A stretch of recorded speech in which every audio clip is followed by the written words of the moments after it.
बेचने वाला पूरा भारत बेच रहा है।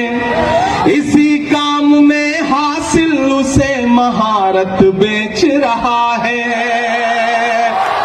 सच बोल रहा हूं कि नहीं बोल रहा हूं? सच बोल रहा हूं कि नहीं बोल रहा हूं? गैस सिलेंडर की कीमत भी 1000 के पार। कहां सोया है चौकीदार, कहां सोया है चौकीदार। दुआ करिए, मेरी आवाज में इतनी ताकत आए कि मेरे सामने प्रधानमंत्री जी बैठे हो और मैं पार्लियामेंट में खड़ा होकर उनसे सवाल करूं। जो हर जालिम से टकराएगी वो आंधी बनाऊंगा। नए अंग्रेज आए हैं, नया गांधी बनाऊंगा। आप तैयार रहना पैदलपुरा वालों कि रेल बिक गई, तेल बिक गया, बिका हवाई अड्डा। सब कुछ बिकता देख के खुश हैं अपने जेपी नड्डा।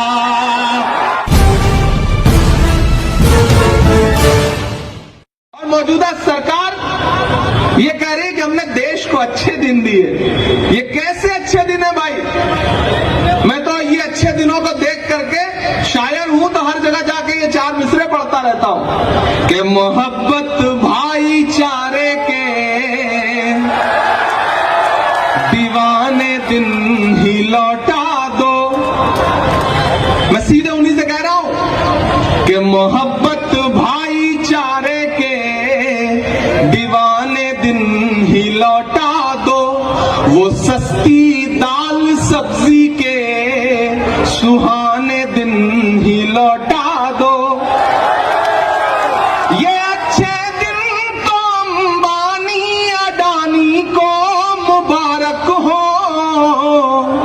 हमें ऐसा करो साहिब पुराने दिन ही लौटा दो। हमें ऐसा करो साहिब पुराने दिन ही लौटा दो।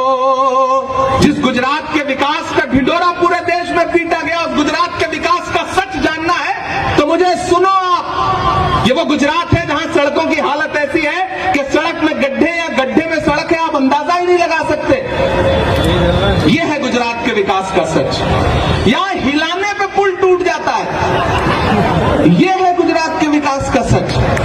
मोदी जी ट्रेन को हरी झंडी दिखा के रवाना करते हैं, ट्रेन आगे बढ़ती है, भैंस से टकराती है, भैंस नहीं मरती, ट्रेन का इंजन टूट जाता है। यह है गुजरात के विकास का सच। यहां के मंत्री सड़क बनवाते हैं, उद्घाटन करते हैं, सड़क पर नारियल फोड़ते हैं। असलम भाई तो नारियल नहीं टूटता, सड़क टूट जाती है। यह है गुजरात के विकास का सच। मैं मीडिया के साथियों से भी कहूंगा और नौजवान साथियों खासतौर से आपसे कहूंगा कि गुजरात में भारतीय जनता पार्टी सिर्फ टीवी चैनल पर चुनाव जीत रही है। जमीन पर कांग्रेस यहां सरकार बनाने जा रही है। वक्त की पाबंदियां हैं। मैं जानता हूं आप शायरी भी सुनना चाहते हैं, नहीं सुनाऊंगा तो आप नाराज हो जाएंगे। मैं तो शायर हूं, सांसद बाद में हूं, पहले शायर हूं। तो मैं तो चारों तरफ जाकर के हमेशा महंगाई देखता हूं। माओं को अपने घरों में रसोई में आटा चावल दूध दही खरीदने के लिए परेशान देखता हूं तो मैं तो पूछ लेता हूं उनसे कि कहां सोया है चौकीदार, कहां सोया है चौकीदार।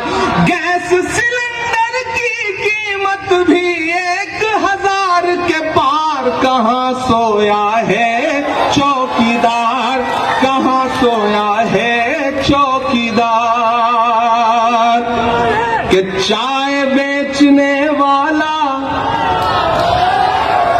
देखिए मैं शायर हूं तो मुझे छूट है, मैं कह सकता हूं, मुझे हक है।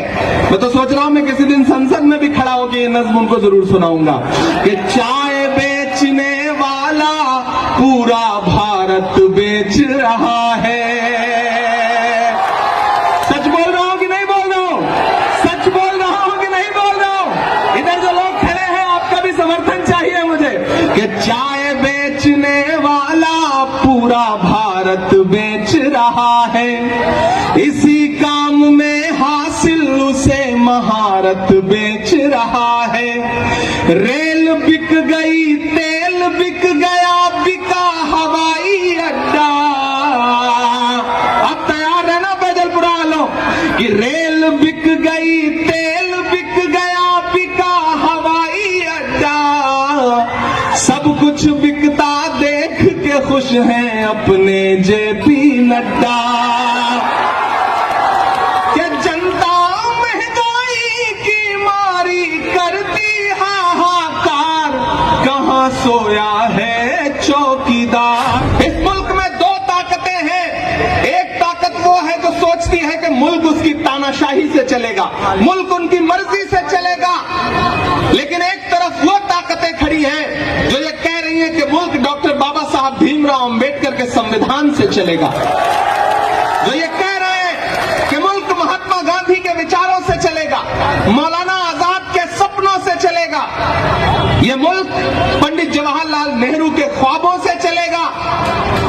और उसी मिशन को लेकर के, उसी ताकत को लेकर के, नफरत के खात्मे के लिए एक शख्स है जो पिछले 83 दिन से हर रोज 25 किलोमीटर पैदल चल रहा है कन्याकुमारी से कश्मीर तक,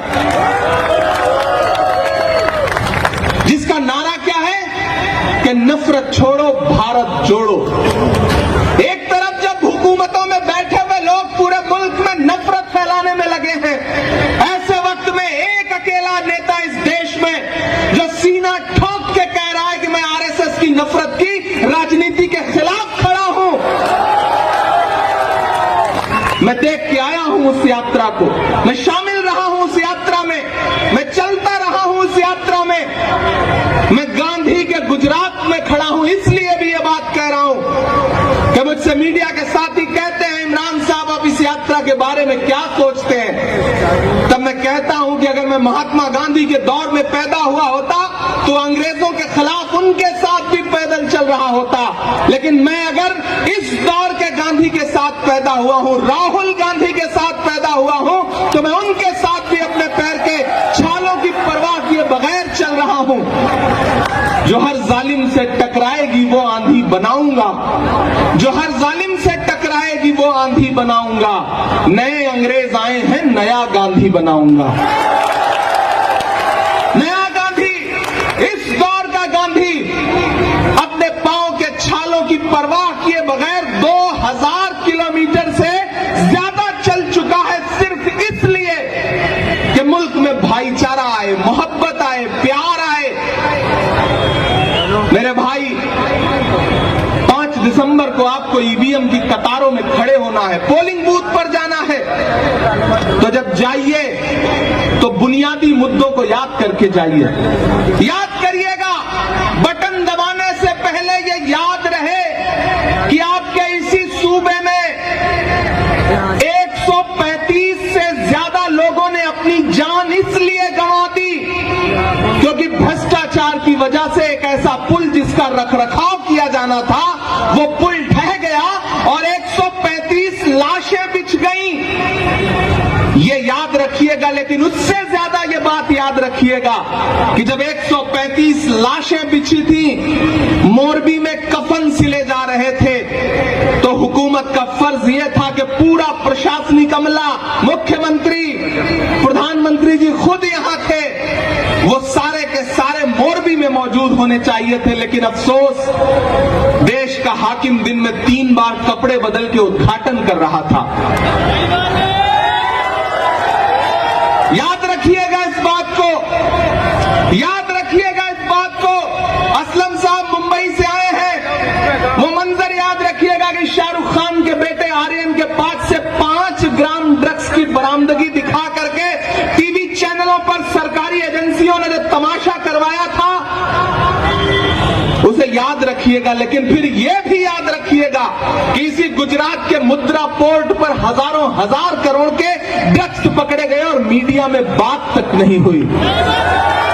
याद रखिएगा, याद रखिएगा नौजवान साथियों, आप खासतौर से याद रखिएगा कि यह गुजरात है जहां 40 लाख रजिस्टर्ड बेरोजगार हैं, और आप जब नौकरी पाने की तलाश में पर्चा भरते हैं तो पर्चा देने से पहले पेपर लीक हो जाता है, लगातार पेपर लीक हो रहे हैं। याद रखिएगा, याद रखिएगा बटन दबाने से पहले कि यह गुजरात है, यहां शराबबंदी है,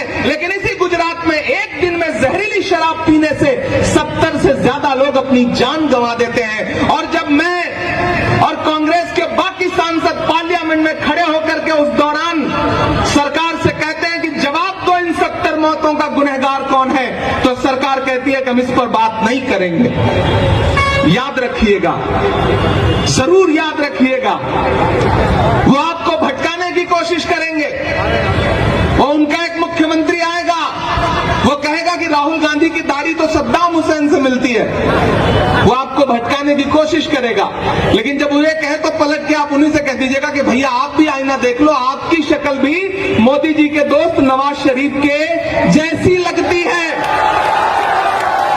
उन्हें कह दीजिएगा, मुद्दों पे डटे रहिएगा, पूछिएगा कि महंगाई कैसे बढ़ गई। आप तो कहते थे कि मैं चौकीदार हूं, मेरे हाथ में देश की तिजोरी सौंप दो, मैं खजाना नहीं लुटने दूंगा।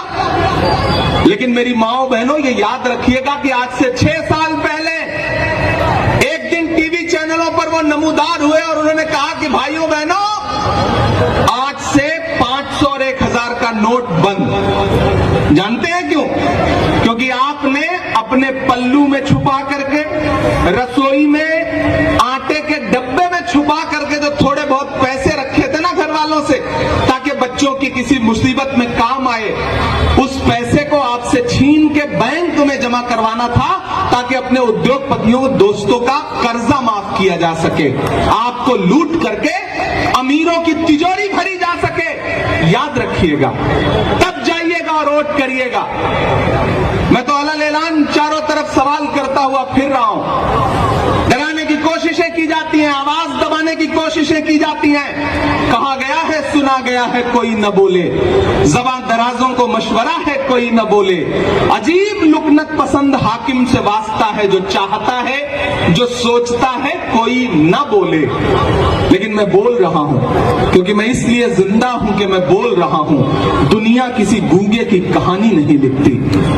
याद रखिएगा कि जब प्रधानमंत्री जी लाल किले की प्राचीर पर खड़े होकर के महिला सम्मान, महिला सुरक्षा का भाषण दे रहे थे, तो उसी दिन, उसी के 2 घंटे बाद इसी गुजरात में भारत की एक बेटी बिल्किस बानो के बलात्कारी रिहा किए जा रहे थे। याद रखिएगा। अभी 7 दिसंबर से पार्लियामेंट का सेशन शुरू होगा।